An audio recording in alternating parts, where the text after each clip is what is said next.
My name is Clara Chen, 30 years old. We made the promise when we were 17, sticky with prom night hairspray and hope, sitting on the warm hood of my dad's Civic at the old ridge overlook, where the town pretends it has a skyline.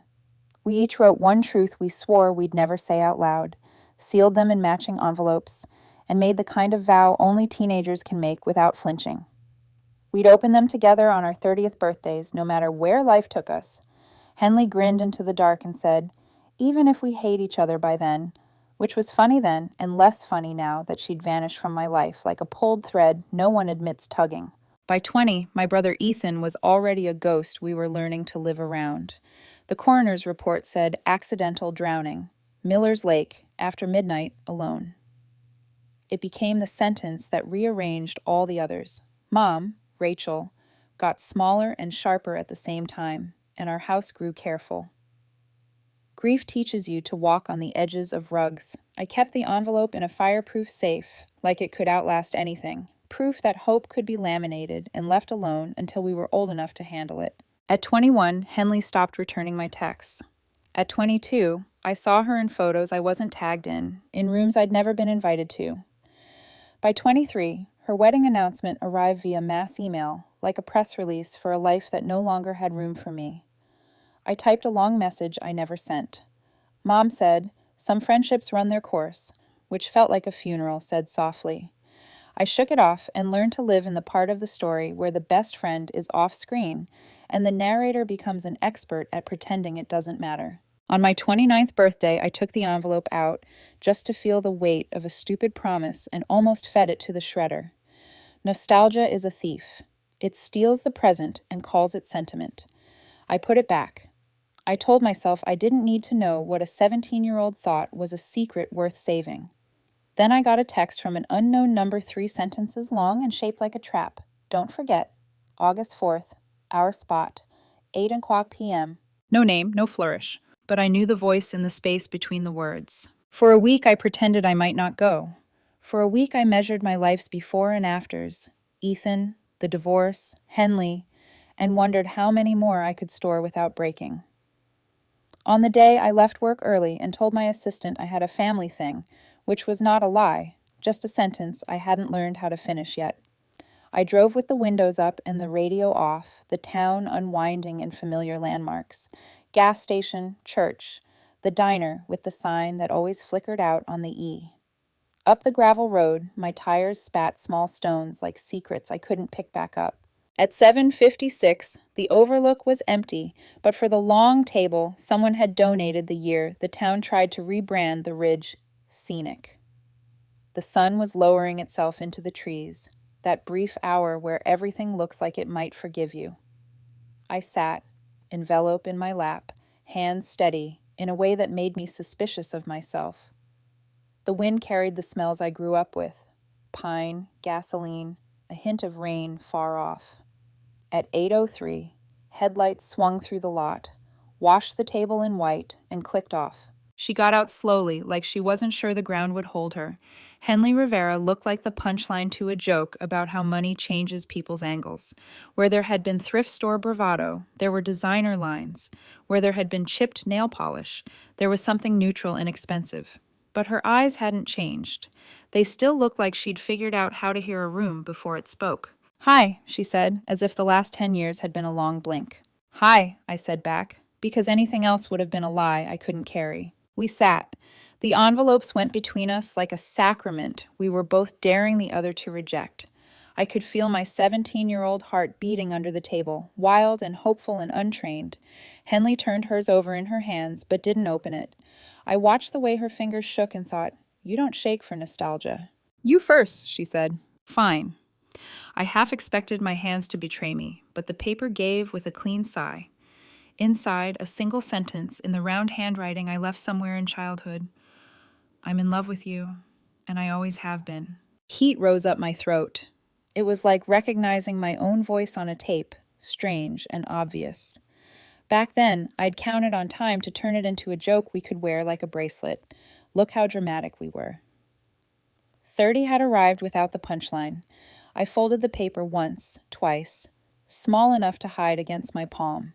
Well, Henley said softly, There was a lot of history in 2 syllables. That explains some things. Your turn, I managed. She stared at her envelope like it had teeth. A full minute, maybe more. Then she opened it. She didn't read out loud. Her eyes moved, and then she looked up at me with something I didn't know how to name. Pity, terror, decision. She stood abruptly and walked to the edge, the valley a spill of shadow in late light. The air cooled in the few feet between us. I need to tell you why I disappeared, she said. My stomach dropped. Okay. You remember my cousin Brooke? Yeah, I said. Car accident, sophomore year. She didn't die in an accident. Henley's voice didn't break. She was murdered. It took a second for the sentence to unfurl all the way. The trees didn't move. A bird stitched the silence and kept going. I stood without knowing I'd stood. She told me the night before, Henley continued, eyes on something past the horizon. She'd found something out about someone in our friend group. She wouldn't say who. She said she wanted proof first. The next day she was dead, and her apartment was ransacked. Phone, laptop, journals, gone. The police called it a robbery, but nothing else was taken. She looked back at me. 2 days later, someone broke into my apartment, left a note on my bed that said, "Stop looking." I felt suddenly 15 again. Curfew, lake water, the way grief makes you suspicious of every coincidence. You never told me. I didn't know who to trust, she said. So I ran. New number, new city, new life. For a decade. And now? Last month I got another note. Same handwriting. Her hand trembled once. It said, August 4th. Keep your promise or everyone finds out. Finds out what? Henley lifted her envelope, the paper shaking visibly now. She handed me the page she'd pulled from it. The words were plain, almost bored with themselves, like they'd been waiting so long to be read, they'd lost faith in their own drama. I know who killed your brother, and I have proof. Ethan's name didn't appear, but he was the only brother I had. Something in my chest that had been braced for years gave way in a slow, terrible tilt. Suddenly the scene at Miller's Lake, the empty bottle, the scuffed dock, the officer who wouldn't meet my eyes, rearranged itself. Memory is an editor. It cuts around what doesn't fit. The cut lines came back all at once. Who? It came out as a whisper I didn't recognize. Henley's phone buzzed in her hand, sharp against the quiet. She looked, and all the color went out of her face. She turned the screen toward me. A text from an unknown number. Read it out loud, or I will. Footsteps behind us. More than one pair. The sound of gravel shifting under confidence. The outline of a man stepped into the last light like the end of a story we forgot to finish. A voice I hadn't heard in years, smooth as a knife in a drawer. Well, he said softly, this is awkward. I turned. Trevor Millwood stood there, flanked by 2 shadows that resolved into people I didn't know. He looked almost pleased to see us. He always loved an audience. Trevor, I said, the name tasting like metal. He smiled a smile that didn't reach anywhere honest. Surprise. Henley took a half step closer to me. What do you want? What I've always wanted, he said, pulling his phone from his pocket like a magician palming a card, to make sure 2 very persistent girls don't ruin everything. He lifted the phone like it was enough. The envelopes on the table looked suddenly like weapons we'd been foolish enough to bring to our own ambush. Somewhere down the ridge, a siren murmured and faded. Or maybe I imagined it, the way you imagine help when you're old enough to know better. Why now? I asked, stalling without a plan. Trevor's eyes warmed with mock sympathy. Because clocks run out, he said. Because promises keep time. Because some secrets don't stay buried. Henley's phone buzzed again, out loud. The screen glowed. The night leaned in. I reached for her hand under the table without looking. She didn't flinch. Read it, Trevor said, voice almost tender. Or I will. For a heartbeat, no one moved. The air felt heavy, like it was waiting to choose sides. The last of the daylight was draining away, leaving just enough glow to carve Trevor's smile into something predatory. Henley's phone buzzed again. She swallowed hard, then read the message aloud, her voice thin and trembling. Tell her everything. Trevor clapped slowly, the sound small but echoing off the ridge. Smartphone obedience. I always admired that about you, Henley. You know when to follow orders. What orders? I asked. Who's giving them? Trevor stepped closer. He looked almost casual. Dark jacket, jeans, that same permanent smirk he used to wear when he thought he was the smartest guy in the room. The expression hadn't aged well. That's the fun part. You'll see soon enough. Henley's grip on my arm tightened. What do you want, Trevor? He sighed, rubbing the bridge of his nose like a tired teacher. You know, I thought we could skip the cliches, but apparently not. You really don't remember, do you? I remember enough to know you were always where trouble started, I said. He gave a small, humorless laugh. Oh, Clara, still the moral compass, still sure everyone else is the villain. But tell me, didn't you ever wonder why your brother was at Miller's Lake that night? My throat closed. He drowned. The police said what they were told to say, Trevor cut in. But Ethan didn't just fall in. He wasn't supposed to be there at all. It was supposed to be a small party, just a few of us, some drinks, a little fun. Brooke was there too. Henley's voice wavered. My cousin? Oh, she was definitely there, Trevor said. She's actually the one who invited him. That hit me like a punch. Brooke and Ethan didn't even... They were seeing each other, Trevor interrupted, his tone almost gleeful. Secretly. She was dating that rich college boy. Remember Van? Vaughn officially, but he always hated the full name. Anyway, she and Ethan were sneaking around, talking about running away together. Ethan was drunk that night, bragging about how she was going to leave Van for him. Henley shook her head. No, Brooke would have told me. Trevor's smile flattened. She didn't tell anyone, but she told him, and that was her first mistake. The red-headed woman behind him, Diana, I realized, shifted nervously. Trevor, maybe we shouldn't, Shut up, he snapped, not even glancing back. They deserve to hear it. They've been digging up ghosts for years. Time to meet the skeletons. The man beside her, tall, gray hair slicked back, tailored coat even out here, spoke quietly. Don't drag my name through this. Oh, I'm dragging all our names through this, Van, Trevor said, because we're all already drowning in it, aren't we? The valley seemed to close in on us, sound shrinking until the only thing I could hear was the crunch of Trevor's boots on gravel as he began to pace. Ethan got aggressive, Trevor said, almost conversationally. Started pushing people. Van shoved him back. He hit his head on a rock, hard. We panicked. But he wasn't dead. Not yet. He was breathing, bleeding, but alive. My mouth was dry. Then what? Trevor met my eyes. Then Van made the call. Said a dead kid was better than a scandal. His dad was running for office, remember? Couldn't afford drugs, alcohol, and underage kids making headlines. Van's voice cracked. Trevor, stop. Trevor ignored him. So we carried Ethan to the water. Van held him under. 90 seconds, maybe less, maybe more, long enough to make sure. Henley gasped. I couldn't breathe. Trevor's tone stayed steady, almost bored. We staged it. Poured out the beer, made it look like he'd been drinking alone. The cops bought it because Van's father had friends in the department. Case closed. Tragic accident. The silence afterward was suffocating. Henley finally whispered, Brooke knew. Trevor nodded slowly. She was part of it. Helped carry him. Watched. Said nothing. For 6 years, she lived with it. Then guilt started chewing holes in her. She talked about confessing, about how she couldn't sleep. Said she'd email someone the truth. She emailed me, Henley said. It bounced. Right, Trevor said. And 2 days later, she was dead. Carjacking, right? Or that's what the report said. But Van made sure it looked clean. We took her phone, her laptop, everything. My voice was barely there. You killed her. Trevor's smile thinned to nothing. Van killed her. I just watched. Diana wiped her eyes. I didn't know about that part. Rachel would later call that sentence the crack that let the light in. But right now, it was just one more lie peeling apart. Trevor kept talking. She'd uploaded the video, you know, the one she took that night. 4 hours of footage, party, fight, everything.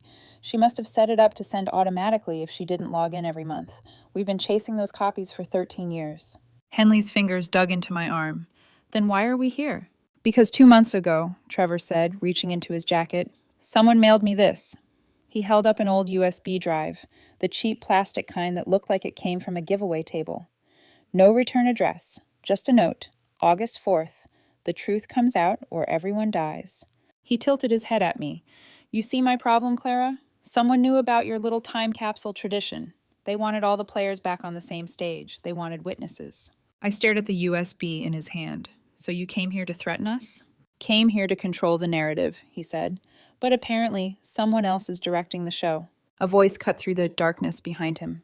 Took you long enough to figure it out. The sound froze the blood in my veins. Henley and I turned toward the tree line. A figure stepped out of the shadows, backlit by Trevor's truck headlights.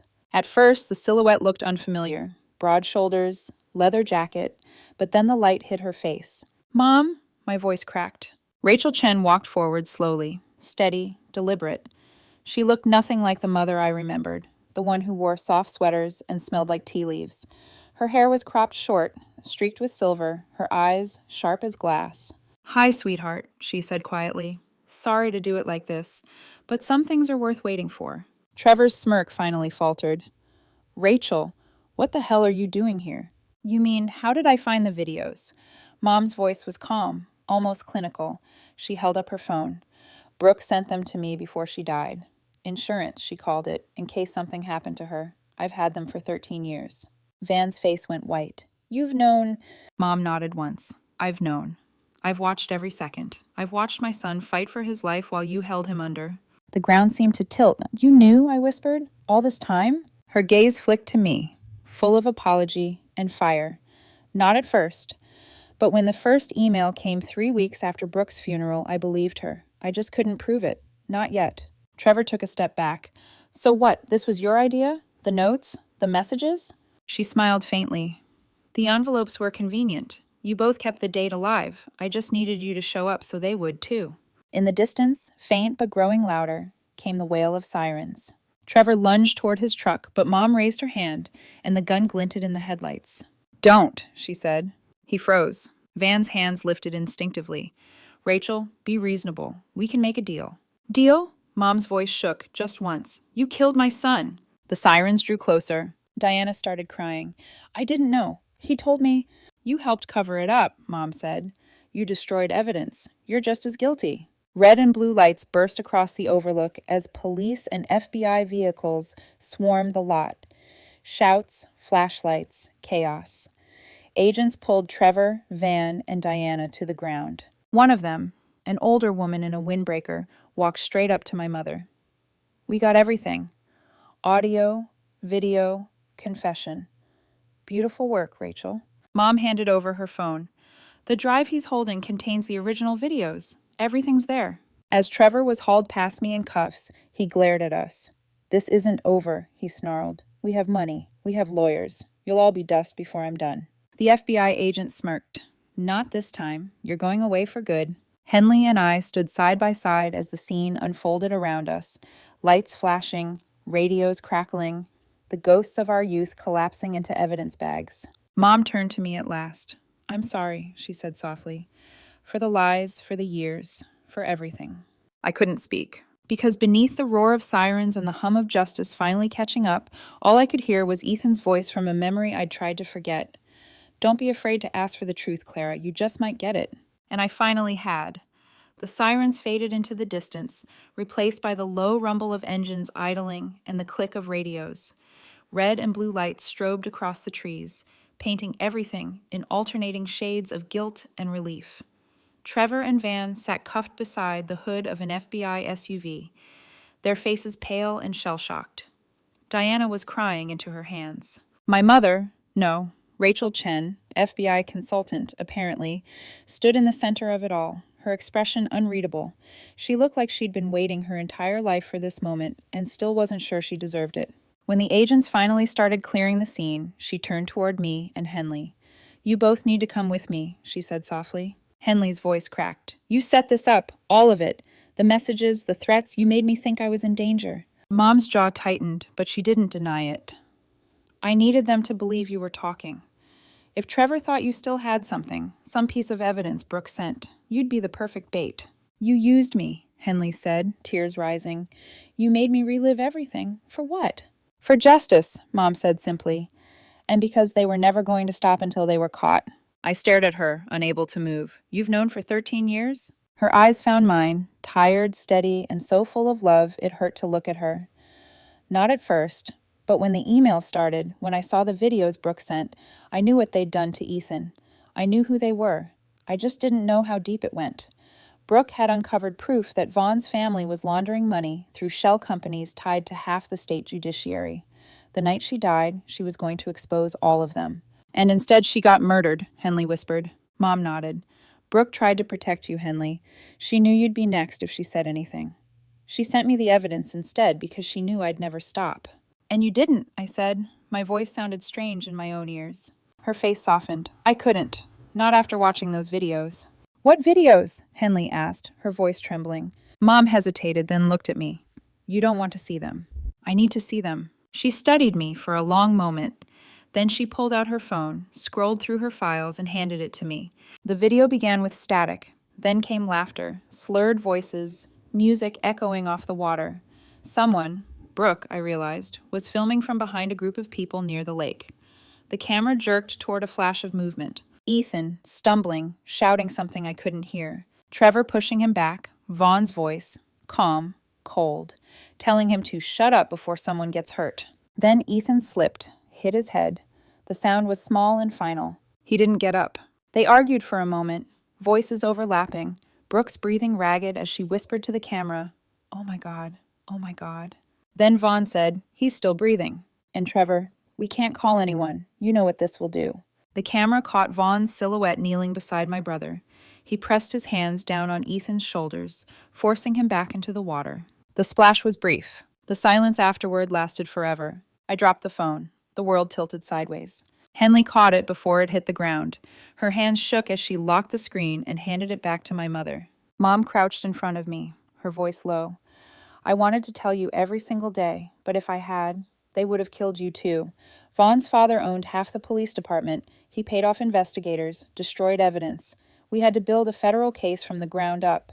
I spent years gathering financial records, interviewing witnesses in secret, documenting everything." "You let me think Ethan was drunk," I said. "You let me blame him." Her eyes glistened. "Because it was the only way to keep you safe. I couldn't risk you digging. I needed them to believe you were ignorant." "Dad didn't know?" "No," she said quietly.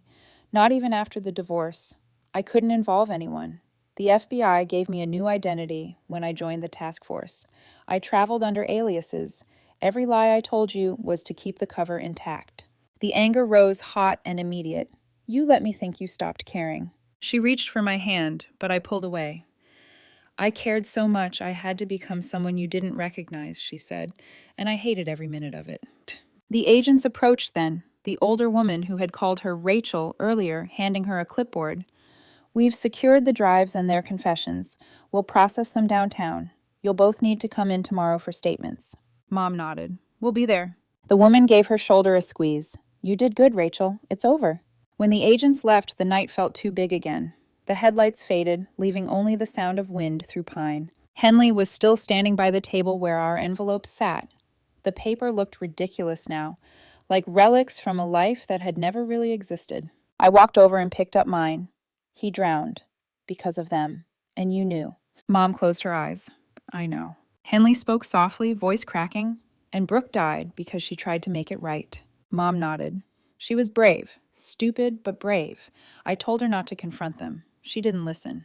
The sirens were gone now, replaced by the distant hum of frogs and night insects.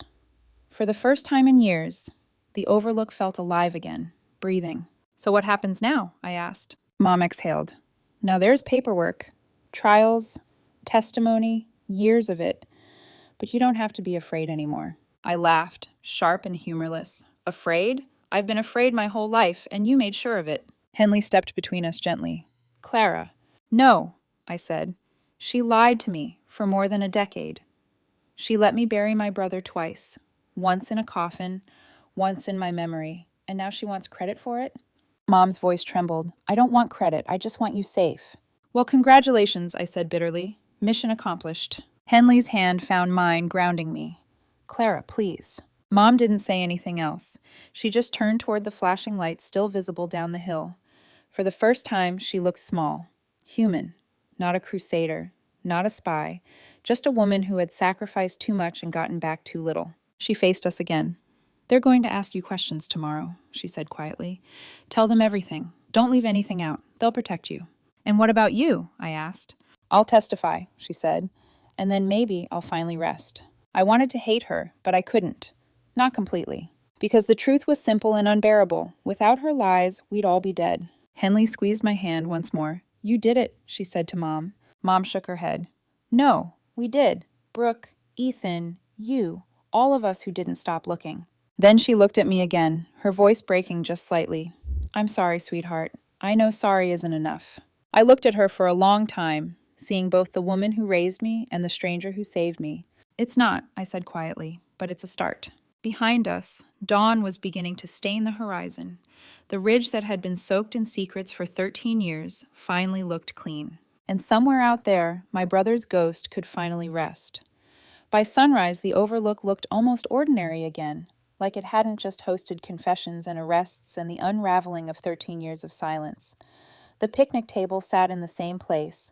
The wind carried the same pine scent, but everything inside me had shifted. Henley and I rode to the station together that morning. Mom had already gone ahead with the FBI agents, her car swallowed by the convoy of flashing lights. The drive was quiet, except for the hum of the tires and the occasional static from Henley's phone when the signal flickered. "You haven't said anything since last night," she said finally, voice soft, but heavy with things unsaid. "What am I supposed to say?" I murmured. "That my mom's been living a double life? That she used us as bait? That my brother was murdered, and I spent half my life hating him for something he didn't do?" Henley didn't answer. She just reached over, rested her hand over mine. "You don't have to say anything yet. Just breathe." I wanted to. God, I wanted to. But every inhale still carried the scent of that lake. Every exhale, the sound of his name. At the station, everything blurred together. Paperwork, interviews, agents moving with the cold efficiency of people used to seeing trauma on a schedule. They asked me to recount the night before, every detail from the moment I got the text to the second Trevor said, "This isn't over." I answered because that's what people do when they've been waiting for answers. They give them back when it's their turn. By the time they finished, the sun was high, and exhaustion clung to me like smoke. Mom was waiting outside. She looked smaller somehow, her shoulders curved inward, but her eyes were steady. "They'll take it from here," she said. "The case, the trials, it's out of our hands now." "That's easy for you to say," I snapped. "You've been preparing for this. The rest of us are just trying to remember how to breathe." Her face softened. "You're angry. You should be." "I'm not angry," I said, and the lie cracked halfway through.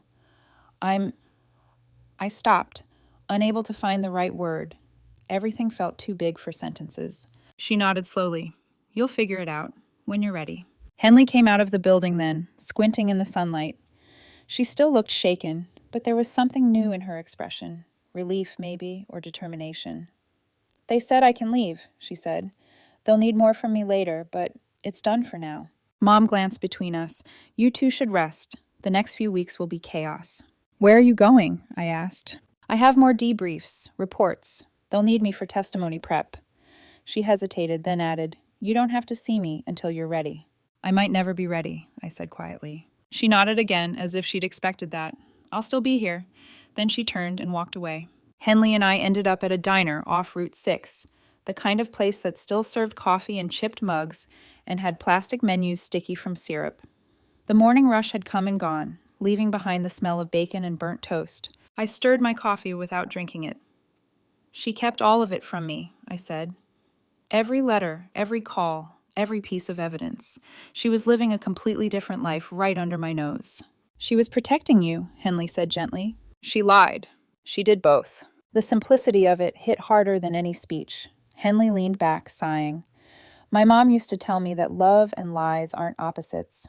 Sometimes they come from the same place." I gave a small, humorless laugh. "Your mom sounds wiser than mine." "She wasn't. She just failed differently." We sat in silence for a moment, the kind of silence that felt safe instead of suffocating. Then Henley reached into her bag and pulled out something folded, her envelope. It was creased, worn, and slightly torn at the edges. "You never got to read this properly last night," she said, sliding it across the table. I hesitated before taking it. The handwriting was hers, smaller, neater than mine. Inside was a single sentence. "I know who killed your brother, and I have proof." Even though I'd already seen it, reading it in daylight hit differently. It wasn't just a threat now. It was a promise she'd carried alone for over a decade. "You kept this for 13 years, I said. "You could have gone to the police." "I tried," she said quietly. "I went to a detective once, but before I could show him anything, someone broke into my apartment. They left a note that said, 'Stop looking.' I didn't have Rachel's resources or her courage. I ran." I looked up at her. "You ran from me, too." "I had to. You were a connection. They could have used you to get to me." "Do you know what that did to me? Watching you disappear without a word? I thought I'd done something wrong." Her eyes filled with tears. "You didn't. You were the only good thing I had, and I left you to keep you safe." For a moment, neither of us spoke. Then she said it, so softly I almost missed it. "I'm sorry." I wanted to tell her it wasn't enough, that no apology could undo the years between us, but something in her voice broke the anger before I could feed it. "Me too," I said finally. That night, I went home to my apartment for the first time since it all happened. I stood in front of the safe in my closet, the same one that had guarded that stupid envelope for 13 years, and opened it. Inside, beside the note from my teenage self, was a photo of Ethan and me at Miller's Lake. We were laughing, our arms slung around each other, sunburned and alive. I slid the envelope beside it and closed the safe. Then I sat on the floor and cried. Not the sharp kind of crying that comes from pain, but the slow, quiet kind that comes from exhaustion and the realization that nothing will ever go back to the way it was. At some point, my phone buzzed. A message from Henley. "I'm at the Hampton Inn off exit 47. If you want to talk. Or not. Just exist near someone who understands." I didn't think. I just grabbed my keys. The drive took 20 minutes, but it felt longer. Each streetlight like a checkpoint between the life I'd known and the one waiting for me. Henley opened the door almost immediately. She looked tired, but when she saw me, her face softened. "Hi," she said. "Hi." We stood there for a beat too long. Then I stepped forward and she stepped aside. Inside, the air smelled like coffee and detergent. There was a half-empty bottle of wine on the nightstand and 2 glasses. "I didn't know if you'd come," she said quietly. "I didn't either." She nodded. "Do you want to talk about it?" "No," I said, "not yet."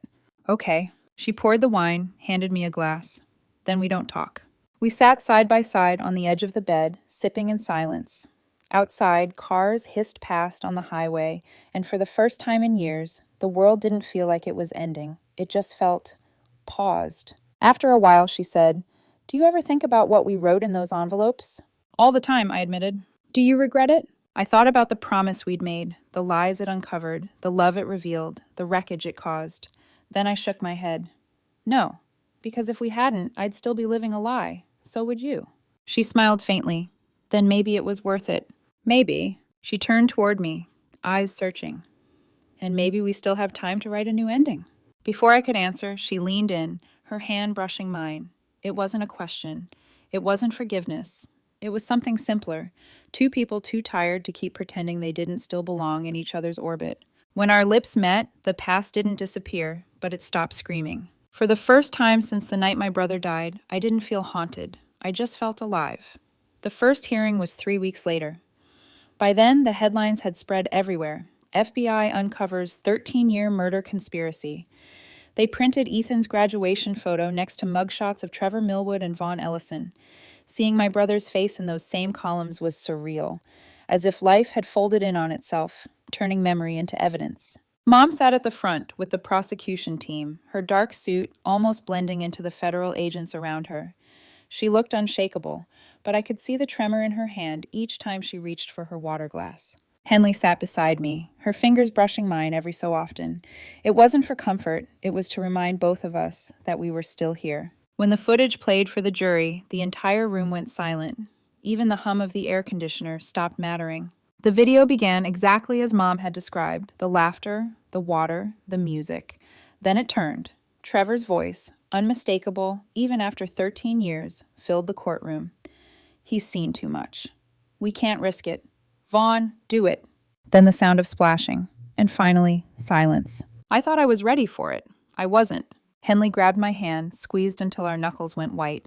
I kept my eyes on the table, counting the wood grain like prayers. The defense tried every tactic in the book. They said the videos were doctored, that Brooke had been jealous of Vaughn's success, that my mother had manipulated the timeline to fit her revenge. But the truth had momentum now. Every lie they told unraveled faster than they could stitch it back together. Witnesses came forward, people who had been at the lake that night but stayed silent, afraid of Vaughn's father. One of them, a man named Brent, broke down mid-testimony. He said he could still hear Ethan gasping for air when he tried to sleep. That night, for the first time since the trial started, I didn't dream about the lake. I dreamed about my brother laughing, the kind of laugh that shook the air. When the verdict came 6 weeks later, no one breathed until the foreman said the words, "Guilty," on all counts. Vaughn's composure cracked first. He screamed at the jury, at his lawyers, at the cameras. Trevor stayed eerily calm, hands folded like he was listening to a sermon. Diana cried quietly, mascara streaking down her cheeks. Henley's head dropped against my shoulder. Mom pressed her lips together. No tears, no smile, just the stillness of someone who'd been carrying this weight so long that even victory felt foreign. Outside the courthouse, reporters swarmed, microphones flashing like lightning. Mom made a short statement. Justice for Ethan and Brooke has been a long time coming. This is not a story about revenge. It's a story about endurance and about the people who refuse to forget. Then she walked away before anyone could ask questions. But justice doesn't end when the gavel drops. It lingers. It reshapes everything you thought would bring you peace. Mom spent months giving testimony for related corruption cases, old cops, judges, anyone Vaughn's father had bought. When it was finally over, she came to my apartment, looked around like she was seeing color for the first time. "It's nice here," she said softly. "Peaceful. For now. Do you sleep better?" I nodded. "Most nights." She hesitated. "Do you forgive me yet?" "Almost," I said. It was the closest I could come to yes. Henley filed for divorce officially that winter. She came to every court date with me, every meeting with the DA, every therapy session I was too afraid to attend alone.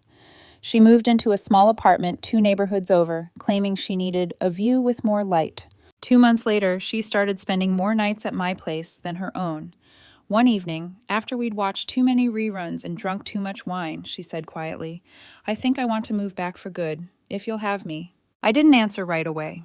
I just took her hand, traced the scar on her wrist from the night she'd fallen off her bike in high school, the one Ethan used to tease her about. "Yeah," I said finally. "I'll have you." The months blurred into a slow rhythm of rebuilding. We worked. We healed. Mom joined a nonprofit that helped families navigate cold cases. She told me once, "Justice is like fire, good for light, but dangerous if you stare at it too long." Henley started therapy again, this time to deal with the guilt she'd buried since Brooke's death. One night, she came home with red eyes and said, "I realized something today. Brooke wasn't brave because she wasn't scared. She was brave because she was. I understood. A year after the verdict, we went to Miller's Lake together. It was spring, warm and quiet. The town had finally cleaned the place up, added a memorial plaque near the dock. 2 names carved in bronze, Ethan Chen and Brooke Rivera. Henley knelt to trace her cousin's name. "She'd be proud," she whispered. I nodded. He would be too. We stood there for a long time, not saying anything, the water reflecting a sky that looked endless for the first time in years. As we turned to leave, she caught my hand. "Do you think we'll ever stop carrying them?"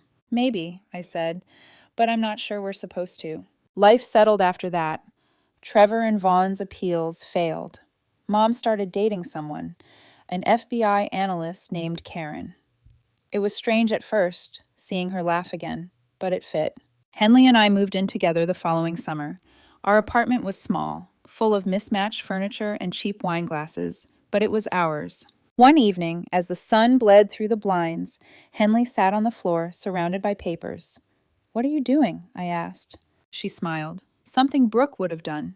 Something for the ones who come after." That's how the Brooke Henley Foundation began, a resource for families of murder victims, offering legal guidance, counseling, and advocacy. It started as an idea on our living room floor. Within a year, it had an office, a board, and a waiting list. Mom joined as a consultant. When I asked her why, she said, "Because it's better to build something than to haunt it." The night before the Foundation's first gala, Henley sat next to me on the couch. She turned to me, eyes soft. "Can we do something stupid?" I laughed. "Define stupid." "Let's write new envelopes." I blinked. "New ones?" She nodded. "For our 40-year-old selves this time, just to see what we say when the world isn't on fire." I hesitated, then smiled. "Okay, but this time no secrets. We write them together." We bought 2 envelopes the next morning, sat at the kitchen table with coffee and sunlight spilling over our hands. When we finished, we sealed them, wrote a date on the front, August 4th, 2035. I asked her what she'd written. She grinned. "You'll find out in 10 years. I laughed, but inside, something quiet and hopeful settled in my chest. For once, the future didn't feel like a threat. It felt like a promise. 10 years slipped by, so quietly that sometimes I forgot how loud life used to be. The world didn't end in fire or trial transcripts. It just softened. The nightmares faded into memories, and the ache of loss settled into something quieter, a scar instead of a wound. Mom retired from federal work 2 years after the foundation took off. She moved closer, into a small house with a garden she said Ethan would have hated to mow. Sometimes she still called him my boy when she thought I wasn't listening. I never corrected her. Henley and I grew into the kind of couple people assumed had always been together. We had our share of rough edges, therapy appointments, nights where old ghosts came back, but we made it through. Some days, that alone felt like victory. On August 4th, 2035, we drove back to the Overlook. 40 now. Older, yes, but lighter. The same picnic table waited for us, scarred by carvings from teenagers who thought forever could be etched into wood. The air smelled like pine and rain, the same as it always had. Henley set 2 envelopes on the table. Our handwriting looked faded, smudged in spots where time had pressed too hard. "Ready?" she asked. "As I'll ever be." We opened them together this time. Mine was short, a single line written in shaky handwriting.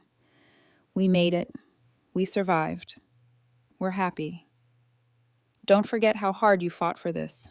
The words blurred as tears welled up. Back when I wrote them, I'd been terrified. I wasn't sure happiness was something I'd ever get back. Reading it now felt like answering a prayer from a younger version of myself who'd nearly given up. Henley unfolded hers, smiled through the tears that followed. It says, "Thank you for choosing to stay. For choosing us. For being brave when I wasn't. I hope we're still happy. I hope we never forget how lucky we are." I reached for her hand. "We are." She nodded. "We are." Afterward, we sat in silence, watching the sun set over the valley, the way we used to when we were kids. There was a peace in it that felt almost holy. Mom joined us later, driving up just as the last light began to fade. She carried a thermos and 3 cups. "You didn't think I'd miss this, did you?" she said, pouring coffee. Henley smiled. "You helped make it possible." Mom shook her head. "You two did. I just cleared the road." We drank in silence for a while. The cicadas hummed, and for once, the sound wasn't unsettling. It was just the world going on. Back home that night, I opened the safe where all the envelopes lived. 4 now. 2 from when we were kids, 2 from our 30s. Each one told a version of us we'd already outgrown, but couldn't let go of. "I think we should write new ones," Henley said from the doorway. "For 50. I laughed. "Still chasing deadlines, huh?" She shrugged. "Tradition." So we did. We bought new envelopes, sat at the kitchen table again. The same table where we'd built our life, written speeches for the foundation, argued about paint colors. When I sealed mine, I smiled without realizing it. Henley noticed. "What did you write this time?" "You'll see." 10 years? 10 years. The following year, the Brooke Henley Foundation expanded to 3 states. We'd helped more than 200 families by then. Mothers, sisters, sons who'd been stuck in the limbo we once lived in. Every time I met one of them, I thought about Brooke and Ethan, about what their courage cost them, and what it gave us. Mom served on the board until her health started to decline. The day she stepped down, she said, "I spent years chasing justice. You built something better, a way for it to keep going." She passed away peacefully in her sleep 2 years later. We scattered her ashes at Miller's Lake, the same spot where Ethan's memorial plaque stood. The water was calm that day, clear. It felt like it had forgiven us for everything. On quiet nights, Henley and I would reread the letters people sent to the foundation. One from a father who found his daughter's killer after 12 years. One from a woman who said she didn't get closure, but she got courage, and that was enough. Those stories became our legacy, more than anything the trials had done. When we finally turned 50, we went back to the Overlook again. Slower this time, laughing about bad knees and better wine. The envelopes sat waiting in the safe, and we opened them under the same fading light that had watched every version of us grow up. Henley read hers first. It said, "You're still here. You still wake up next to love. That's enough." I opened mine. It was simple. "You made it again. Keep going. The best is yet to come." Henley laughed softly, wiping tears with the back of her hand. "You think the best is still ahead of us?" "I know it is." We sat there for a long time, the air cool and clean, our fingers intertwined, on the weathered wood of that same old table. Before we left, Henley took a photo, the 2 of us smiling, hair silvered, faces lined from laughter and loss. She captioned it later on the foundation's website.